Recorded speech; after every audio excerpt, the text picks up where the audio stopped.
Wow,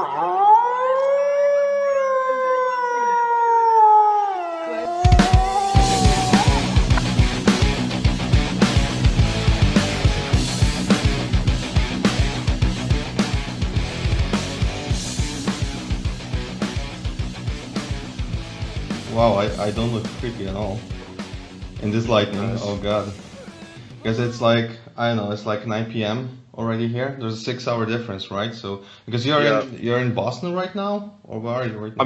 I'm from Boston, but I live in Michigan now. Oh, all right, that's cool. That's cool. Yeah. So I've seen this meme today. Like, there was Luongo and Lundqvist, I believe. And there was this idea that maybe they could do this kind of Two Goats No Cup podcast. Yeah. What do you think about it? It was so funny. Luongo is like one of the funniest guys on Twitter. Yeah, that's true. I wonder if he would tell his diarrhea story again, right? Do you know the story? Maybe. I don't know if I heard that. Yeah, he had to. There was time when he had to go to the toilet like real bad, and they were playing against, I don't know, it was against Panthers or whatever, and he needed to go to the restroom, and then he went back for like the third period, but he was all sweaty and like with fever and stuff, and so yeah, that happens almost never, right? Yeah, gosh, worst case scenario sounds like. Yeah, it is. So, we're joined today by Timem Wilzburgerem, the power behind John Scott, right? And that's right. The co-host of Dropping the Gloves, so one of the best podcasts, one of the best hockey podcasts on the internet right now. How are you doing, brother? I'm doing good. Thank you for saying that. Very kind. That's great. Just tell how it is. So, well, the first question is that because the show is like Dropping the Gloves with John Scott, right? So doesn't it bother you that it's like you're not even in the title, like it's all John Scott and there's no like Timem Wilzburgerem? Because I tried to find something about you on the internet. You're basically like non-existent, right? You have it like a LinkedIn account, right? Yeah. But we're not. Yeah, I like deleted Facebook years ago. There's not too much about me out there. It's kind of intentional, but no, it doesn't bother me. I mean, he's the star of the show. He's the pro athlete. He's the draw that brings people in. So it's all fine. I'm happy to be a part of it. Mm-hmm. And he's not giving you any hard time because of that, right? Like, oh, I'm the boss. Like, shut the fuck up. Like, I'm the all-star. No, it's good. We have a good partnership, and ultimately it's his name on it. It's his show, and he's kind of got the final say on stuff. But we work really well together, and when we disagree, we're able to figure it out and compromise and all that. So it's been great. He's a good partner.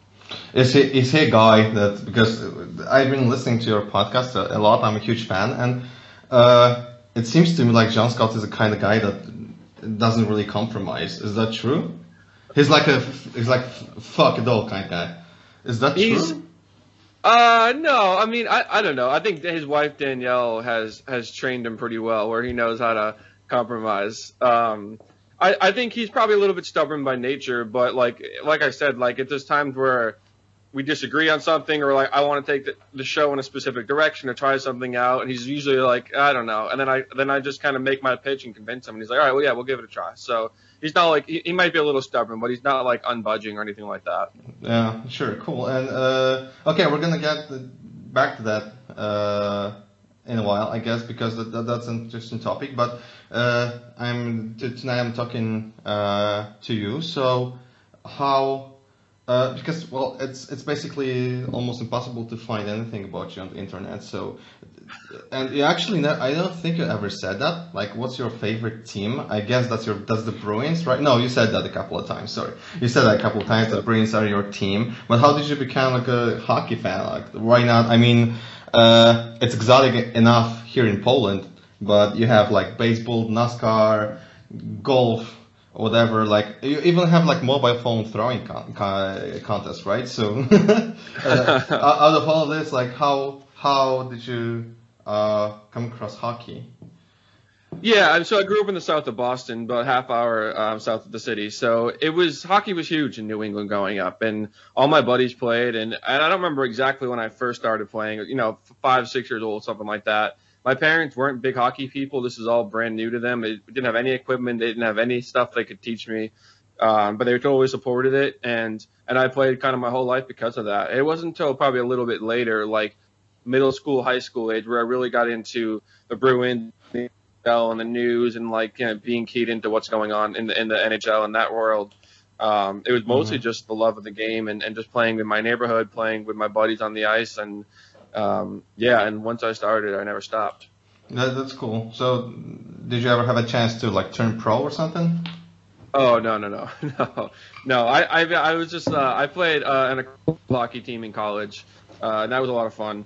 It was good. Like, I don't know what the equivalent would be in Poland, but basically like at university, there's the varsity NCAA team and there's a club team, which is, for some colleges, like their club team is their hockey team. For our school, we had an NCAA team. So the club team was just its own thing. But we play a lot of schools where the guys we play, their club team was like the hockey team at that school. So we go to like a packed barn and they have recruiting and they'd have like all these nasty players. And we were just, I mean, they were good guys on that team. They were like, you know, most of them were like the best player on their high school team. Some had played juniors and stuff. One or two went on to play like a little bit of pro after, but it was not like you know, the NCAA type of level. Wow, NCAA. Well, you actually named all the stuff that we don't have here in Poland. So, by the way, how much do you know about who's the current Polish champion? Oh, I don't know anything about Poland. You don't know the most obvious things in hockey, man. I mean, Jesus. And you're writing a podcast? Jeez, God. So it's actually Jastrzębie Zdrój, JKH Jastrzębie. Can you say that? Is that the Polish league out there? Yeah, there is a Polish league. It's a really kind of sad kind of party, I would say, of pro hockey. And the saddest thing is that we're surrounded by really good hockey countries like Belarus, like Russia, like Czech Republic, Slovakia, Germany, and then there's Poland, which sucks major dick. Seriously, I mean that's basically terrible. Yeah, that's kind of a sad story. Okay, but you don't know the Polish champion, so yeah, basically you don't know anything about hockey, obviously. So, so let's move on, right? Can we expect a solo podcast from you? A solo podcast? Yeah. No, well, funnily enough, John's on vacation this week, so I think I'll be doing some solo episodes this week, but I have no intention of like doing a different show other than dropping the gloves. It takes so much of my time and energy and my creative outlet. So that's kind of my thing. And if anything, I want to be diving more into that. So other than the occasional solo episode where John's out and about or traveling or something, I don't think you'd see anything solo from me. Yeah. All right. So we're going to do a solo episode of Dropping the Gloves without John Scott? Yep. That's right. I've done one or two before. So at least tonight I'll do one, and then I don't know what the rest of his week is. He's on vacation. He's at his little cottage on the beach, so he just doesn't have service. He's with the kids, so I might do three. Sure. Who knows? We'll see how that goes. He might listen to the first one and say, "Man, I got to drive back to my house and hop on." It was strange to listen to the podcast of Dropping the Gloves without like hearing about people John Scott doesn't like.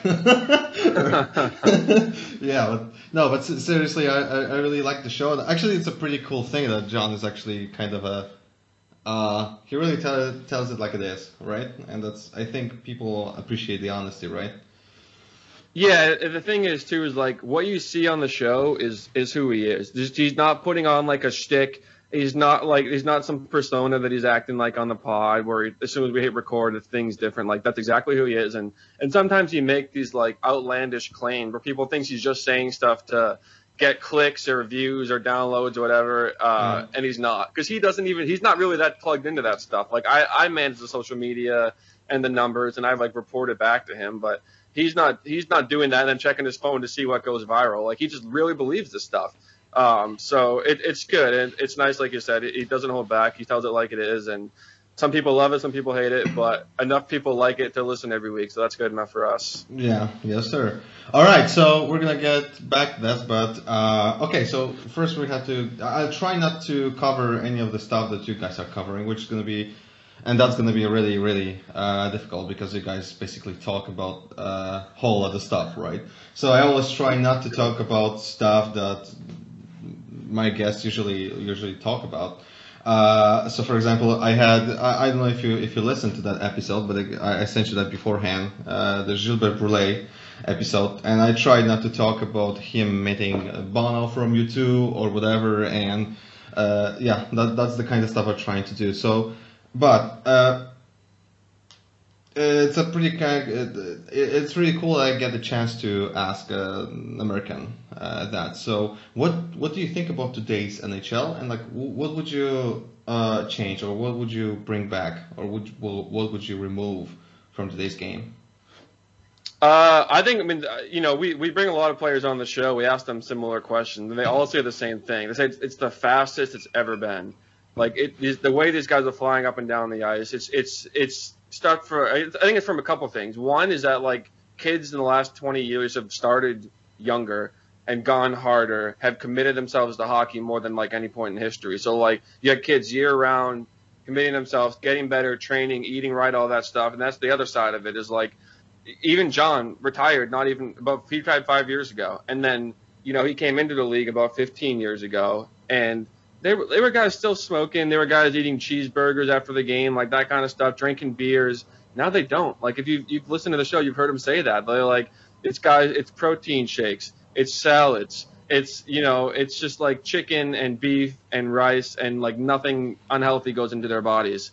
And if you'd hear John talk about it, he says, well, they're taking a lot of the fun out of the league, but the product on the ice, I think, is in terms of skill, talent, the goals they're scoring are probably as good as they've ever been. What would I change?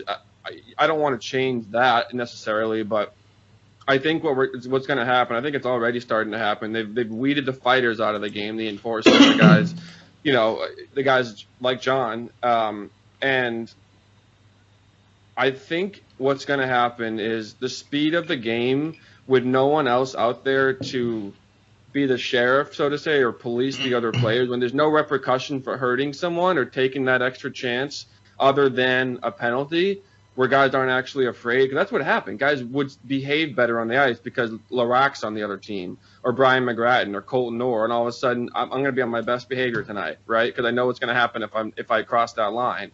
And now there's really nothing stopping them from doing that. Not to say that they're intentionally going out to hurt people, but they're more willing to, I don't know, throw a hip check, on the back of the shoulder, or just take liberties on the ice. And I think what's going to happen is guys are going to start getting injured, and I hope it doesn't happen, but it's going to take, an elite superstar getting hurt in a serious way for that to change. And like I said, I hope it doesn't, but I just don't think it's a good idea to get, the trend is getting fighting out of the game, and I don't think that's going to be a good trend to follow. Well, funny you should say that. I remember that.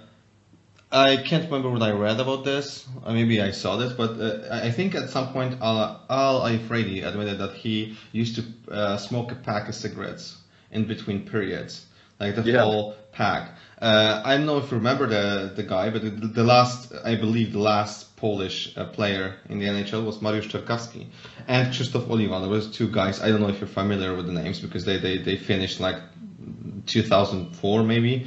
And they also said that the guys were like eating cheeseburgers, smoking, drinking. Well, we all remember Brett Hall, right? I mean, the guy. He actually never stopped, I guess. So, but and I really agree with you on the enforcer thing. I think this is the thing that I miss the most. I mean, I kind of have the sense that like it's coming back a little bit. Of course, John Scott today would have no place in the NHL, and that's the sad thing. I'm not saying that to be like rude or anything. I think I was one of the maybe two people on earth who never hated John Scott, seriously. And I was against the whole world, even the whole hockey world in Poland, which sounds ridiculous, but yeah, that's the way it was. And I think I don't like the fact that it got so so quick. So fast, because right now I remember Alexei Kovalev, I believe he said that the game is basically it's like a corporate hockey now. Like everybody's playing the same. For example, when you look at the goalies, that's a good example actually, right? I remember back in the day when that was like late 90s or early 2000s, you had Dominik Hasek, right? You had Arders Irbay, you had Kelly Rudy, who that were so unique, right, in the way they played. Like Dominik Hasek and even Martin Brodeur, I mean, basically what all they did was actually technically it was wrong, right? From the technical point of view, they couldn't play hockey, but they saved everything. So in my opinion, I don't know. I think it's really a corporate hockey now. Everybody's actually the same. What do you think about that? You mean like they're the same how? The same, like, I don't know, you look at the goalies, the technique is basically the same. Of course, you have Andrei Vasilevsky, who's basically the fastest goalie in the world probably right now. And you have Carter Hutton, who's probably the slowest, right? But they basically do the same thing, just at different tempo. The tempo is different, but they all do the same. Can you think of a goalie that saved in the same, I don't know, that played in the same manner as Dominik Hasek, for example? I can't think of one. And now the only one that comes to mind is Tim Thomas, but he's been out of the league for a few years. But he kind of had that crazy style. Yeah, he was like a self-taught kind of guy, right? He was like that. Yeah. He was a really interesting story. Right? He came to the league like really late. Then he got on all political and stuff, right? He was actually a very weird guy. It was interesting though, going from him to Tuukka Rask, and Tuukka's one of the most like technically sound goalies in the league. Like the way he positioned himself and stuff. And Timmy would be like diving all over the place and sliding across the creek and making these crazy acrobatic saves. And then Rask would come in and he didn't have to do that because he was already in the right place because he was already well positioned, right? Yeah. But to the fans of the Boston, like, I mean, Thomas's shoes were so hard to fill that it looked like Rask wasn't even trying. It looked like he didn't have that same competitive edge or drive because he wasn't flailing all around to stop the puck. Yeah. But the results are that, like, his stats were just as good, if not better, and he did it without having to do that. It's just a totally different approach, you know? Exactly. So that was actually the thing that kind of, I don't know, it kind of saddens me. It's I don't know, maybe I'm just like an old kind of, you know, old man just complaining, but that's the way I feel about it. And also I have this, I actually hate that the game gets so technical, you know? I love it. I guess for me, one of the best points of the history of NHL was when the Philadelphia Flyers came in the game, and they couldn't find so many skilled guys, so they hired those guys like Bobby Clark and all of them. So yeah, and that was pretty cool. Also, do you have like, I don't know, for now we have Connor McDavid, right? We have Austin Matthews, and those guys are pumped as shit, right? I mean, you can find those guys everything. Connor McDavid is basically, they probably retired his number before he even entered the NHL, right?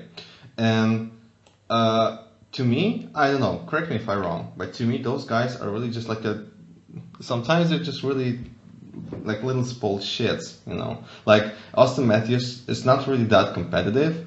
Connor McDavid is actually kind of afraid of playing in the playoffs. I don't know, it's hard for me to compare Connor McDavid to, I don't know, Steve Yzerman or even Nick Lidstrom or I don't know, Scott Stevens or whatever. What do you think about it? Maybe those are just like a spoiled rich kids trying to earn a living, and they're going to retire when they're like 38, and they're not going to give a damn about their achievements. I don't know. I mean, I don't know if that's fair because I think those guys want it pretty bad. What I think though, like, and this isn't talking about those two guys specifically, but in general, the younger kids in the league and the kids that are coming up through the ranks and stuff is, especially with social media and those short clips and the highlights and all that, they want to score the highlight reel goal. They want to turn the defenseman inside out. They want to beat the goalie out of his pants. They want all that stuff and those nasty one-timers or whatever. And no one wants to be the guy that dumps it in the corner and blows up the defenseman or, wins the face-off draw or, blocks a shot and does those dirty things. I think fewer and fewer kids want to play defense. Like, and I don't mean like two-way play. I mean like they don't want to be a defenseman. Because they want to score the goals, they want that, and I don't know, that probably always existed, but I think it's happening more and more, which is why the league's getting so fast and competitive. But on the flip side, I don't think it's quite as aggressive or physical as it was in years past, where guys, and that's what I don't know. That's why, like, look at Blake Coleman just signed for $4.9 million, and he's not a highlight reel guy, but GMs, and he's not worth that. Like, let's be honest, but.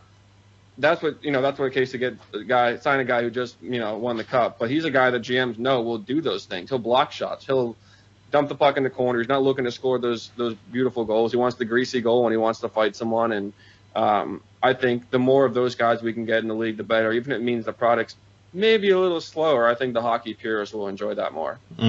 So do you think because I have a theory that nowadays it's kind of necessary for you to have a Pat Maroon on your team to win the cup. What do you think? To have a what? To have Pat Maroon on your team to win a cup. Pat Maroon, huh? I don't know. So far, it's 3 in a row, right? So far, your theory's looking good. Yeah, but what I'm trying to say is just like a Pat Maroon like kind of guy, right? The dirty work. I mean, he's like he can be a real piece of shit, but he's a hard worker, right? He's like this typical fourth liner that gets the job done. He's a real leader. The opponents are scared of him, and I think every contender needs a player like this. I mean, for example, I don't know, on the what play comes to your mind when you're thinking Colorado Avalanche, like the guy that intimidates the opponents? I don't think I have anyone on their team right now. Yeah. Do you? I thought that Landeskog is actually the kind of guy that is really physical and stuff. He can be a really dirty player, but I think he is designated to do like other job, right? And it's not his work to be like the scary guy, right? He's supposed to score goals and like lead the team. But I think like you can't do without those guys. That's just my opinion. Maybe I'm just kind of trying to keep that old school thing in place, like, you know, because we're talking about John Scott, so I really wish there was a place for players like John Scott in the league, which there isn't right now. But at least we have Pat Maroon, right? Yeah, and I think that the difference is, and this is no knock to John, but like the guys that are most valuable are the guys who can also play at a super high level and like they can score, like Pat Maroon or like Blake Coleman, like we mentioned. It looked like through the lineup the last few championships, like Dave Boland, Andrew Shaw, a lot of those guys, like Sean Thornton. I don't know, he wasn't a great player, but he was physical. You know, and Darren he was really Helm. vocal, right? He was really vocal. Yeah. Like Sean Thornton could really. He was really one of the best chirpers. I think that's what everyone says. Like he could chirp and he could like scare just by talking, right? Right. Max Talbot. He had two huge goals in Game 7, right? Yeah. And he's a third, fourth line guy who'll drop in him. He's not scoring any flashy goals, but yeah, you're right. I totally agree with that. Mm-hmm. Yeah, that's why because I'm a diehard Coyotes fan, so. God, that sounds painful when I say it, but yeah. What do you think about the direction that franchise is going? You know what? Actually, this is the first rebuild in like 100 years that I think actually makes sense because they're actually going in a direction direction. This actually makes sense because like when you think about Oliver Ekman-Larsson, he's actually burnout, and there's no point in him being on the team, and there's no point of him being captain. He was one of the worst captains in the history of the Coyotes, the short history, right? Because you had like the legendary Shane Doan, we had Keith Tkachuk, we had Teppo Numminen. I mean, he's nothing compared to those guys in terms of captaincy, right? But I really like I'm aware that this might be like the stage of tanking, right? Let's face it. But and when you think about Carter Hutton in that, that worries me a little. But at the same time, Darcy Kemper worried me too. Darcy Kemper didn't come to Coyotes because like a future superstar. He came because they wanted Cam Peterson, right, to play. And that's why he basically dropped out of the Los Angeles Kings. So, do you think OEL that year that he had like 20 goals and 56 points, do you think that was an aberration, or do you think he can ever do that again? I think he can. I know there's some personal matters that he has to deal with. I know like passing of his mother that really affected him, and ever since he wasn't really himself. But he kind of backed out from the team. I think maybe he needs a change of scenario. I know he never wanted to leave Arizona. He was really committed to the Coyotes, but he got a little lazy, so to speak. And we have to remember that we have Jacob Chikrin, right? For me, that's natural next captain. He's supposed to be next. He's like one of the best defensemen right now in the league. He's super awesome. Plus, we added all those like really physical defensemen, which I really, really like. And I'm prepared for the tanking stage. I hope they're not going that way, but at the same time, I don't think even Phil Kessel is going to start the season with the Coyotes. I don't think he is. I think he wants out. I think almost every one of them wanted out, and that's just the way it is. But this is the first rebuild in like maybe 10 years that I really believe in. And I think that makes a lot of sense what they're doing right now. They need to change the culture there. And they didn't have this urge to win or whatever. And I'm not even, not getting me started on the coach, because Rock Talk is probably one of the worst coaches in NHL history. He's like super fucking terrible, and I was like against him from the very beginning. So, yeah, Jesus. God, thanks for letting me vent, by the way. Yeah, how do you really feel? Yeah, but and what do you think about the direction the Bruins are going? I like it. I'm not like super pumped about just the fact that their window is just closing. And they've got some young stars with Pasternak and McAvoy. Obviously, Taylor Hall is still only 29 or 30, but you got, I don't know how many more years of Bergeron and Marchand in their prime. Mm-hmm. Rask, who knows if Rask is coming back or not? It doesn't look like he is. Chara's obviously gone. Krejci. You have that Swayman kid, right? Right, and they said Krejci, they kept the door open for him coming back, but I'm not banking on that. So I think right now they're still one of the better teams in their division. They'll be a playoff team. They'll probably win a round, but gosh, I don't see them making a deep playoff run without making some moves, without Krejci or Rask, without adding some more pieces. Their defense, I think, is a big question mark for me. I talked to some goalie experts, and they said that Tuukka Rask is actually one of the goalies that at some point stopped developing in the league, and you can't afford that in the NHL. And he's like the same, pretty much the style. He's actually become a little old school, and he's not developing. So, well, he just gets worse and worse, and you can't keep Jaro Halak forever, right? Right. No, he's gone now. Yeah. But that's a cool thing, because my favorite player. Okay, I have like three chances. Who's my favorite Bruin player? Favorite Bruin player? Yeah. Pasternak. No. McAvoy. No, sir. Swayman. No. No, my favorite Bruin player is actually Trent Frederick. Oh, he's good. Oh, yeah. I love the guy. He looks like this monster, like 6'6" Chucky doll. Seriously, he's like super scary. I think he's like 70 teeth in his mouth, like 70.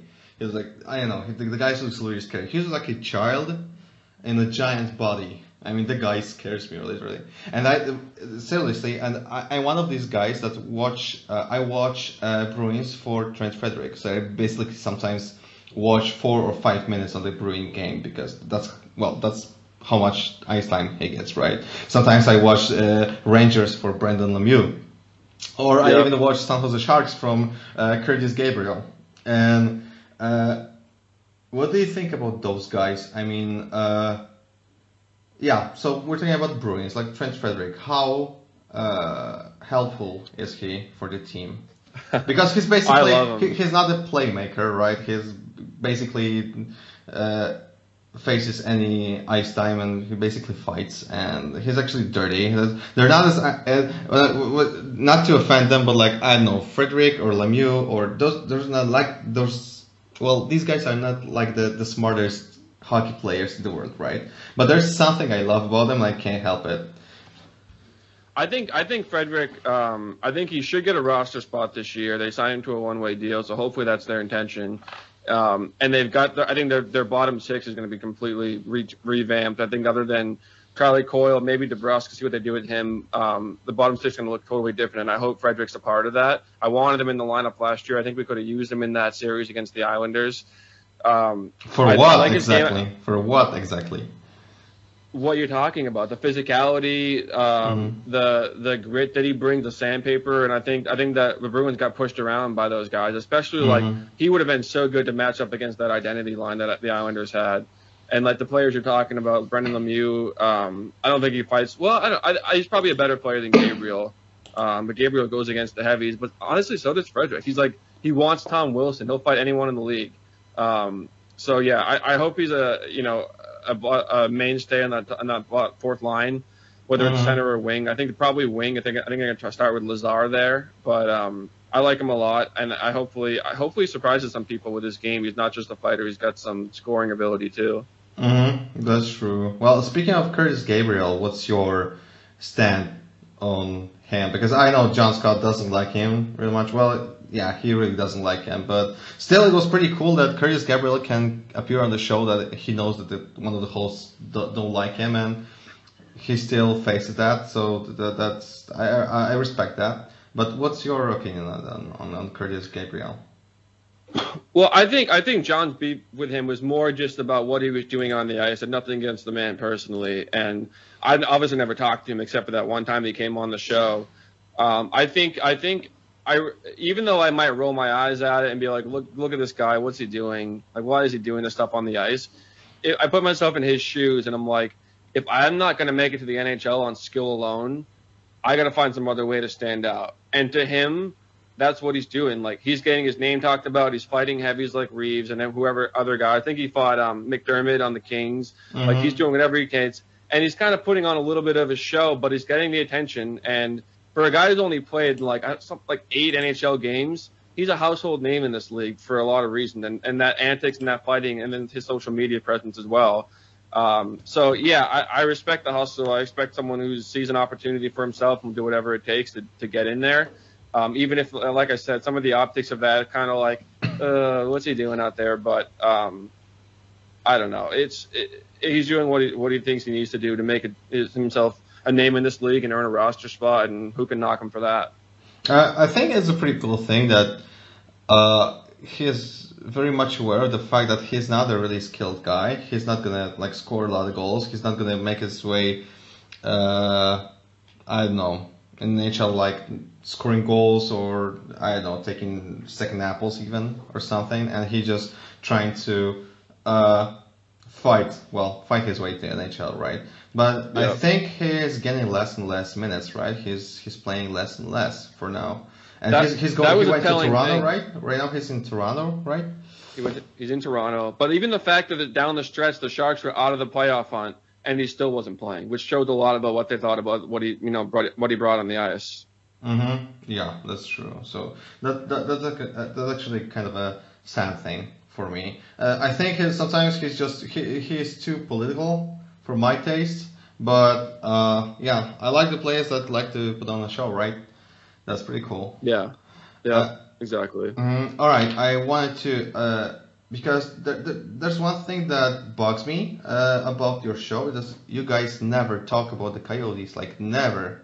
Okay, does John hold a grudge against Coyotes still, or is there like any other? Because I remember John was on Spit and Chicklets, and he said like he's not talking about the Hurricanes because let's face it, who's watching the Hurricanes, right? And that was actually a quote. So why aren't you guys talking about the Coyotes? They basically like there was a small revolution, right, inside of this team. And you guys never talk about this. You never talk about Arizona. Why is that? I don't think we never talk about them. We talked about them a bit over the last few months with, I mean, the trade they just pulled out, some of the moves they've made. I think, I don't think they make that much news. Like, they don't get talked about a lot, period, compared to some of the other franchises. So there's not as much there. I don't think they're not a playoff team, but they're also not a team that's like so stacked with young kids where you can see the future forming in real time, like the Red Wings. Or another team like that, you're like, okay, this is the group that's going to take over this franchise. The Coyotes have a few of those pieces. They traded away one of those pieces in Garland, but that's okay. That makes absolutely no sense to me, by the way. Why? Trading away Garland? Like, seriously? Yeah, I agree. I think you had to in order to get rid of Oliver Ekman-Larsson, maybe? Was that their thinking? Maybe so, but they never even contacted me about them. I mean, that was really shitty. That was one on the long list of shitty moves by the Coyotes, right? And yeah, so okay, so this is good to know that your guys are not angry with the team or like whatever, because no. The John, yeah. Although John might have some beef with them just for the All-Star thing and how that all went down. But I don't think that has anything to do why we haven't talked about him. I think there's just not that much to talk about. But that's, yeah, now that you pointed out, though, we'll bring him up more. I'll keep an eye on those guys a little closer. Yeah. Do I have a shot at talking to John Scott about it on my show? You can ask him, send him a tweet. Yeah, I did. He never answered. I'm like, understandably so. My name to you guys, my name probably looks like a virus or something, but I have a hard time getting him showing up for our show, so good luck with that. All right, cool. By the way, like the John Scott All-Star situation, that was like probably one of the shittiest move by the Coyotes. But I think they were forced by the league to trade him away. What do you think about that? Is that a conspiracy theory or?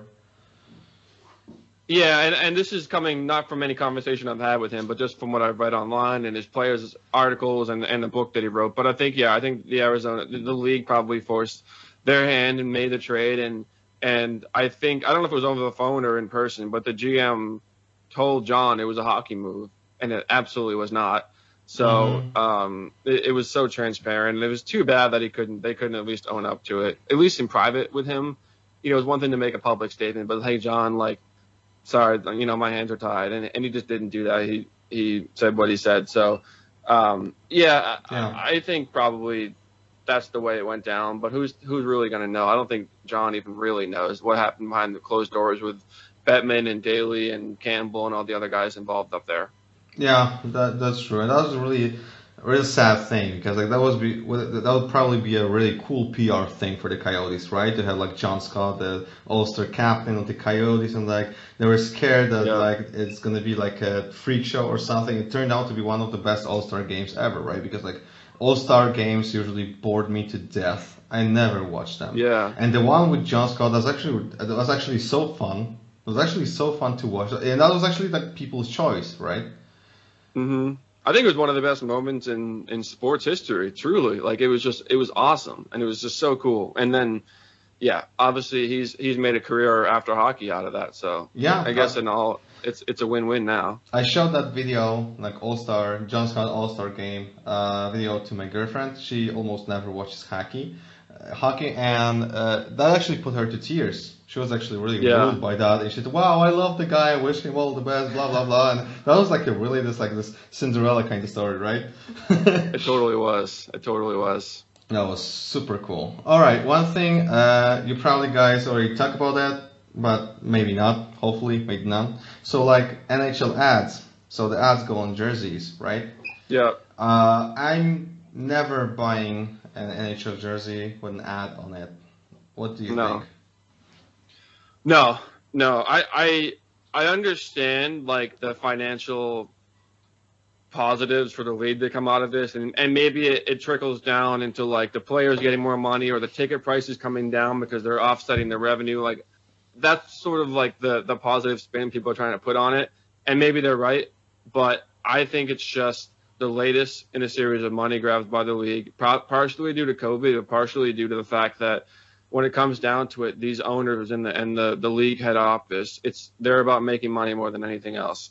And John said it the other day, like when they're not going to turn that faucet off. Once it's on and the revenue starts coming in, they're not going to. Yeah. It's in their books, you know. It's automatic now, and it's not coming out. So hopefully do you it think stops NHL, there. Do you think NHL jerseys are going European?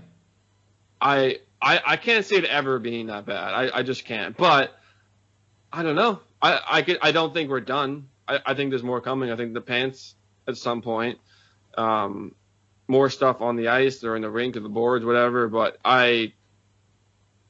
it's not that big a deal. And I actually saw a great Twitter post. I don't remember who posted it, but basically like the mass of people, like the masses will tolerate small changes. Right. If we went from us to those European jerseys, and that's like what they pitched to us, no one would stand for it. That would cause a riot. Right. Mm-hmm. But we're like, last year was just the helmets. This year it's just the jerseys. Mm-hmm. Next year maybe it's just the fans, and it's just these little incremental changes.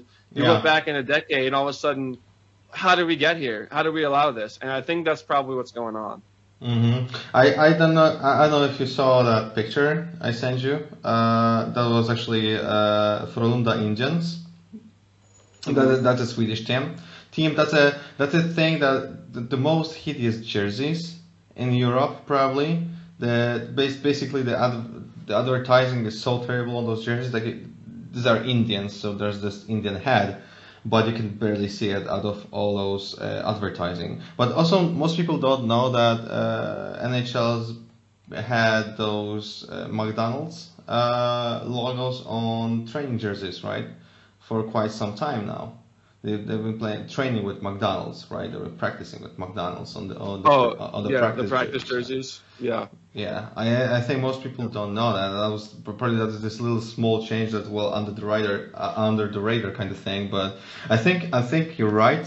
I think that's the direction we're going. They're never gonna stop, right? It's not like I believe they said that that's just a temporary thing, the helmet thing. And I think temporary. What they meant is permanent, right? Exactly. That's what it is. So, what kind of because that's always like this happens like team-wise, right? So every team has their own like advertising. So what kind of advertising do you see on Bruins jersey? Like, I don't know, Irish whiskey or I don't know, McDonald's, Dunkin' Donuts. It's gonna be something lame. It's gonna be like some bank some insurance company that wants to shell out the thousands of millions of dollars. It's not going to be like a cool Dunks would be cool, but it's going to be like Fidelity or like Visa. You know what I mean? There's not going to be something like cool, and it's unfortunate. I saw someone else tweet back at the show yesterday when we posted a video clip about the ads, and they said they should be promoting like small businesses and stuff, and it's a really nice thought, but that's not why they're doing it. They can't pay for that, and we're not. So it's just. Because that's what all corporations do, right? They just promote small businesses, right? It's the highest bidder. That's all it is. Yeah. Well, I just hope they not. Yeah, I probably shouldn't say that. No, because I was about to like say the name of a company in a bad way, and that's not a good thing, right? That's gonna end up in court at some point. Okay, cool, and. Actually, that's a very sad thing to think about when you think about those jerseys, those ads, and because that was one of the things that I fell in love. One of the reasons I fell in love with American hockey was that like it was so different from European hockey, right? In Polish, in Czech Republic, and whatever. You have great players, but the jersey shows no signs of identity. It's just advertising, right? So they will put anything. So basically, McDonald's is actually one of the co-sponsors of many European teams, which is super ironic if you think about it, right? So. Yeah, I mean, you make a good point, but like you asked me about the Polish team earlier, and I have no clue, but I bet more people would know the names of some of these teams in Europe if they were more like an iconic look and more distinguished thing that wasn't smothered with ads. If it had like a crisp white jersey with a logo that was recognizable and nothing else, you'd build that like international brand identity that you're not doing now. All I see is like a billboard, and I don't even try to look closer to see what the team actually is. You know, I don't even know what league I'm looking at. Yeah, that's true, and that's a sad part. That's actually probably one of the smallest problems in the Polish hockey league, but it is a problem. And when you think about Finnish or Swedish teams, well, they have to do this basically, and especially now. But at the same time, that really takes away the identity, which I don't know. For now, it's really hard for me to look at Detroit Red Wings with advertising like this little sign. That's going to be super difficult, and I come from the generation that watched that Mike Vernon, Chris Osgood, Brendan Shanahan era and stuff. And those jerseys were like so fucking pure and stuff, right? And now it's just going to be like no. That's not why I fell in love with the NHL.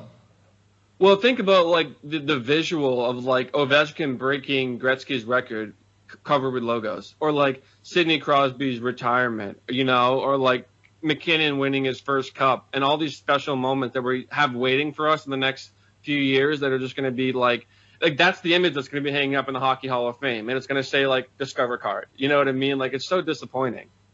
Yeah. Mm-hmm. Yeah, that's.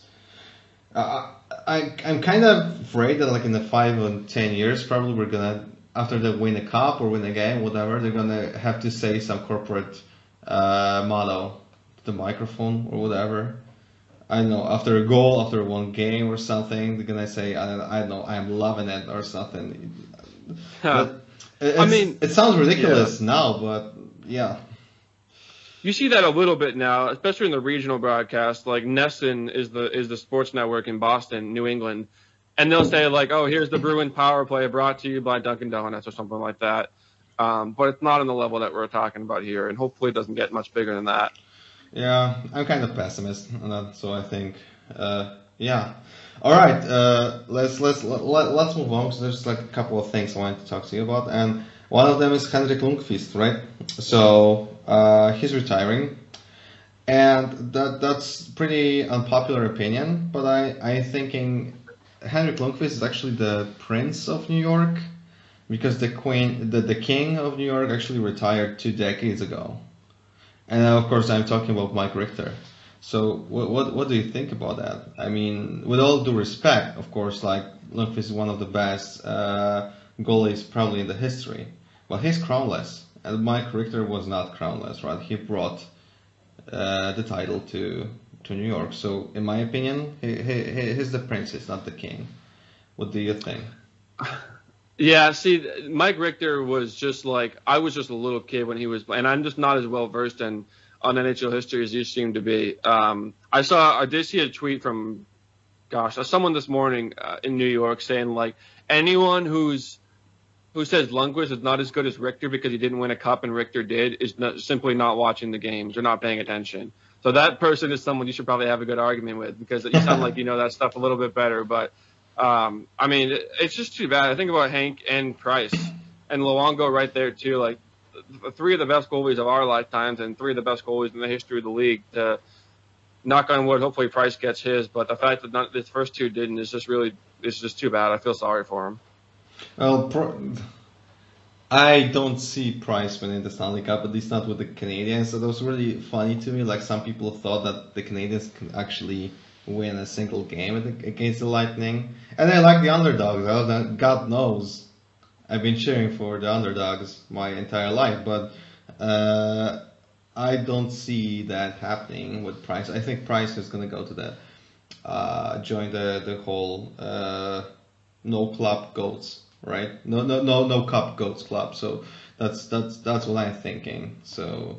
You can have like players like Pat Maroon, right, who win each year, and they're not comparable in case of skill or whatever to like Price or Luongo, but still, they're just more lucky. But that's a good argument about Henrik Lundqvist. Maybe he was playing in front of the not so great team, right? He wasn't. Yeah. Richter. Well, Richter had Messier, he had Gretzky, he had Leach, right? So. Yeah, that's a good argument. Speaking of champions, my next theory is that I think the Tampa Bay Lightning, in my opinion, they're not Stanley Cup champions. They're COVID Cup champions. They're what champions? They're COVID Cup champions. Why? COVID Cup, because they're the best team of the maybe 7 or 8 they faced this season and last season, right? They didn't face the entire league, and the last time they faced the entire league, they got swept by Columbus. So my theory is that they wouldn't win the cup in normal circumstances. What do you think? I think they would have. I think they've learned a lot from that sweep against Columbus. I think they've built a better roster. I think the guys that were there for that learned how to not let that happen again. I mean, Stamkos, Kucherov, Hedman, they've talked about what that series did to them in Columbus, and how it just totally changed their approach. So, I mean, I can understand the argument. People want to put asterisks on it, like the bubble last year, the new divisions this year, all that. But it's out of their control. You can only play the teams in front of you. That's all you can do as a player. And those guys, I don't remember a team being that solid, that sound, that talented. They made it look effortless. Like the way they would just cycle the puck. It was like they were on the power play for minutes at a time. And yeah, they probably lucked out not having. I mean, Montreal, all the credit to them, but they were not a team they were not a powerhouse. If they had played, Vegas or the Avalanche or someone else, it might have been a different series. But I think Tampa's totally legit, and I just don't see any other team winning the cup last year than them. How about Colorado? No, they're not ready. They've shown that. Like they're because look at like Tampa. I mean the Columbus sweep is like an extreme example, but they had to take their hits. Like that group has to go through and maybe the Maple Leafs are doing that too. Like you got to have that disappointment. You got to play a team that's just not more talented, but just a little bit more experienced, a little more grittier, a little bit more of knowing what it takes to win in the Stanley Cup playoffs. And I think that heartbreak turns into harder work, turns into adjustments on and off the ice. Nathan McKinnon has been very intentional with the way that he prepares, trains, eats. Like you've seen those Zadorov quotes. We brought Ryan and Graves on our show and talked about that too. And I think both Colorado and I honestly think the Maple Leafs will win a cup with this crew. I do. Seriously? I do. Yeah. I think there's too much talent not to. I think they probably have to make some changes. I don't know who their goalie is going to be. I don't think they have a goalie in their roster now that's going to be a Stanley Cup winning goalie. But I think Matthews, Marner, those guys are just too good to not win a cup. When was the last time the Maple Leafs had a good goalie? I'm not trying to be like rude or anything. I'm seriously asking because I'm thinking Curtis Joseph. Yeah, he's the last elite goalie they've had. I mean, Anderson's been elite at times, but he's never even a top 10 goalie in the league. I remember Don Cherry. He said at one point that Frederik Andersen is actually the best goalie in the world right now, but I guess that was, I would say not so much, right? Jack Campbell?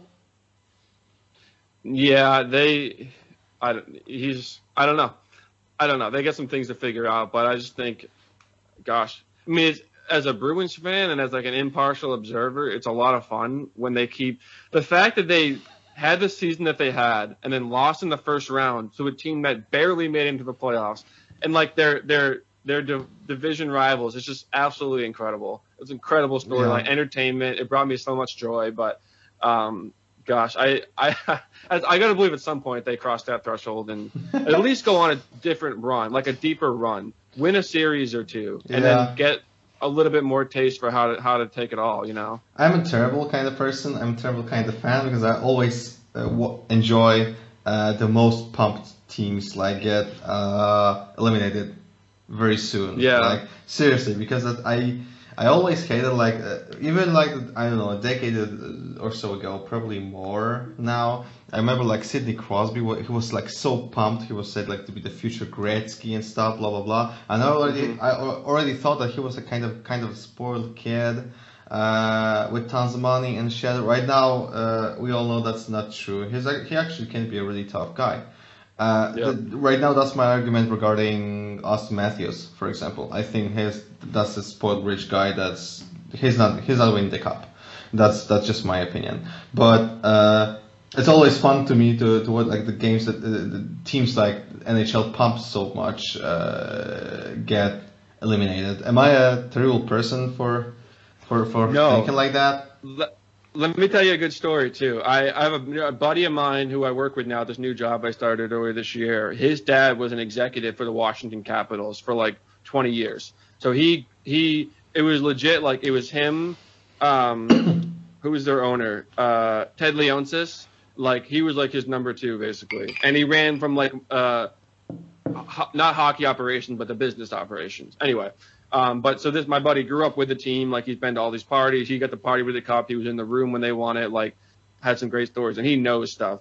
And if you remember the first 24/7 HBO did with the Penguins and Capitals, remember? Did you watch that? Yeah, of course. And it was spun in a way that the Penguins were clearly the good guys, the rootable guys, the likable guys, and the Capitals were their opponent. And it wasn't they were evil or anything, but the Penguins were the darling. Crosby was the guy. And the fact that the Penguins actually lost the game, HBO is furious about it. They had this whole narrative. They had to reshoot a bunch of stuff. They were just not happy. And it turned out that, I don't know if it was Ted Leonsis or another executive for the Capitals, but They were furious with how it came out too. Like the way that HBO spun it, it was not like 50-50. It's just so funny. Yeah, I love that kind of stuff. I love the thing, like the image the Penguins were getting, like the whole thing that was created around them. It's like, for me, Penguins were like actually fucking Backstreet Boys of NHL. You know, like Sidney Crosby and Marc-Andre Fleury just like smiling all those posters. Seriously, just like Jesus, that was like Backstreet Boys of hockey. And then you had like this ugly, toothless, sweaty Alex Ovechkin, right? Like this totally sweaty, ugly guy, and like it was like a Power Rangers kind of narrative to me. But it was pretty cool. It was pretty cool to watch, and well, it was a great series. It really was. It really was. So it was pretty cool, and I think I think that the future superstars that we have now, and the future superstars are not going to be as cool as, for example, Crosby and Ovechkin. I think those guys are kind of a history already, and I think we're not gonna miss, I don't know, Connor McDavid or Austin Matthews so much. What do you think about that? Do you think, like, I don't know, maybe I'm just I'm just like an old prick, like talking, like missing the old times when you had like dirty, sweaty Bob Probert or Steve Yzerman or my all-time favorite Keith Tkachuk. Yeah, it's funny because like Ovechkin and Crosby were such a good marketable story, like the Russian kid and the then good like and the bad, right? The sweetheart, right? The sweetheart of Canada, the prodigy, and the way that like they both resurrected their franchises basically from bottom dwelling teams into cup winning teams. It was just such a perfect story, like the dichotomy of those two guys going at it against each other. They respected each other, but they hated each other, and it was. I don't know that we'll see something like that again. There's not like, as close as we have now is probably Matthews and McDavid, and you can, gosh, some people think Matthews is better. I don't agree with that, but like, there's that same argument, but there's not like the same storyline. There's not the same dynamic. There's not the same context that there was. I don't think we'll ever see something as perfectly encapsulated as Crosby and Ovechkin, like you said. Yeah, true. Also, I think the best part of it that media can take out of it is that Austin Matthews is actually from Arizona, which is pretty exotic. But I mean, who cares, right? That was Ovechkin, who was from Russia, that dirty fucking Russia, right? And there was Sidney Crosby, who was like this super, like, whole set of teeth, right? Handsome and all that, and that was like, that was super cool. Like the division between the fans, right? That was, oh god. If Alex Ovechkin was from Ontario and his name was like Mike Johnson, he would be the most marketable player in the history of the league. But because he's from Russia and he looks the way he is, you know what I mean? It's just totally different. Yeah, that's true. That's true. Also, it was a pretty cool thing because I think I've been a Coyotes fan and like NHL hockey fan in general since probably '98 or something, '97. I'm 35 already, so. It's been a while, and I've always been a Coyotes fan. God knows why, but yeah. Once a Coyote, always a Coyote, right? And in 2019, I finally realized my dream, and I actually went to Arizona to see the Coyotes game. That was actually that was actually super fucking cool. I went with my friend Kevin, who's actually American. He's like a retired firefighter, and he lives in Katowice, in Poland. And he actually invited me to Texas, and then we go from Texas through New Mexico, which is the scariest place in the whole fucking world, and then to Arizona to see the game. So it was pretty cool to see the culture that you guys have.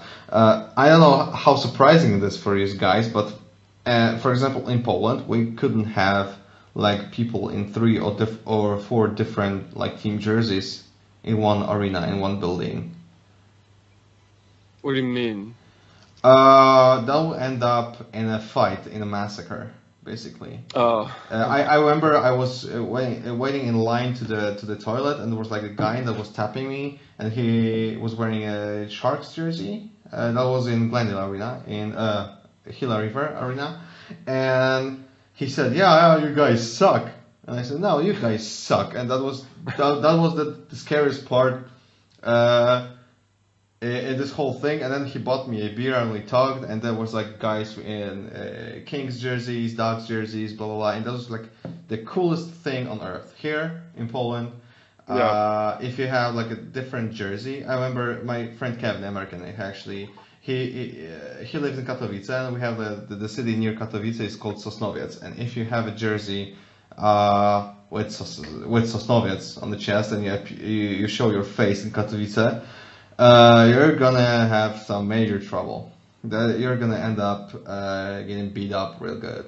And that was pretty cool that this is not the case in America. That was actually the coolest thing to see. But the next day we went to the Cardinals game. I know nothing about American football. I just wanted to see it for the sake of seeing it, right? Because I was in America. And I already saw like 5 or 6 different fights between like drunk fat guys. Yeah, that's the case with the NFL games always. Always? So is this always like, do you see a lot of fights? Because I know that happens from time to time, that, for example, in case of Flyers fans, right? Because they're really passionate. Sometimes it happens in Boston. Correct me if I'm wrong. I've seen it happen, but it's just drunk, belligerent people. It usually doesn't have much to do with like the team. Like, it's not because he actually hates you for wearing that jersey. It's just like, hey, you're wearing that jersey, you suck. No, you suck. But he's just someone's so drunk that it gets personal and elevates too quickly. But it's not really like a, hey, let's go find all the guys wearing the Sharks jerseys and give them a hard time and try to hurt them. It's just not like that, you know. And that's so it's cool. just alcohol. And that's so cool because like in Poland, like the club is a religion, and I respect that. That's pretty cool. I mean, for me, the Arizona Coyotes are pretty special too, and I'm safe here because like literally almost no one knows what Arizona Coyotes is, so they can't relate. Like they have no like natural enemies here. But I really love the fact that it can be a religion and stuff, but here. It comes to a point when insulting your team is like insulting your parents, like insulting your mother. Seriously. Really? Yeah, you can really. I don't know if you ever saw those like other documentaries about like football or soccer fans, like those psycho fans, all those fights, blah blah blah. I've seen. What's the movie where they? Football Factory, right? No, Green Street Hooligans with Elijah Wood. Yeah. That was the guy from. Is it really like that? That was from the Lord of the Rings, right? The guy that was the movie. I don't know. But yeah, I think I know. Oh yeah, Lord of the Rings. Yeah, it was. Mm-hmm. Yeah, so basically it is like that. Especially, I don't know if it's the case right now, like in England, but English and Polish like football fans or hooligans, as they call themselves, they're one of the toughest in the world. So yeah, that's how it is, and that's pretty sad. I can't show my face in like another team's jersey, and if I'm, for example, in Katowice and I'm wearing Sosnowiec or Tychy or whatever, I'm gonna get in serious trouble. And that's what I love in being in Arizona. It's like or in Texas. I wore my Coyotes jersey everywhere because I went to the Dallas Stars games, I went to the Islanders game, I went to Texas Stars game. Everywhere I was wearing my Coyotes jersey. Like nobody said a single thing. Like Jesus, I was like totally super fucking safe. Wow. Well, you're also wearing a hockey jersey in the South where it's just not as big. I don't even know how many people even knew what that jersey was, to be honest, which is kind of a sad thing. Seriously? So would that be, I don't know, for example, NFL jersey? That will get me in trouble? Probably, or down in like Texas, it's a lot of, or down the South anywhere, Alabama, Louisiana, Mississippi, it's college football. That's what they really go crazy for. The Alabama, LSU, Ole Miss. Hey, it's a funny thing. I never saw, I think that Texas is the largest hater base of the Texas Cowboys or Dallas Cowboys, right? Yep. Most of people in Texas hate Dallas Cowboys. I mean, Jesus, nobody speaks like good of them. Like everybody hates them. Jesus, how come they make any money in there? They got the diehards, I guess. They're called America's team, but I don't think anyone actually thinks that. Yeah, that's true. All right, so I guess that will be all. And I really appreciate you appearing on the show. That's pretty cool. That's pretty special to me because like I said, I'm a huge fan of Dropping the Gloves. I hope you guys grow at least as fast as Spittin' Chicklets. Oh, by the way, do you know Nasty Knuckles? Do I know what? Nasty Knuckles? Nasty Knuckles, yeah. What is it? That's a Riley Cody show podcast. That's actually Philadelphia Flyers kind of thing. I've seen it like online. Yeah, I haven't listened. It's probably not as fun, but still it's pretty good. Anyway, that was a real pleasure to talking to you. Is there anything you would like to say to Polish fans like this? All the Polish teams that you love, and to your favorite Polish team. Oh, you're putting me on the spot. I mean, no, thanks for having me on. This is a blast. Always good to chat hockey with guys who you were so passionate about it, and thank you for the support. Thanks for listening. I hope great things for your show as well. All right, so thanks a lot. I wish you all the best of luck, and say hi to John. I will. And tell him to come to my show. I will. Force him. He's not that strong. He just looks that bad. So yeah.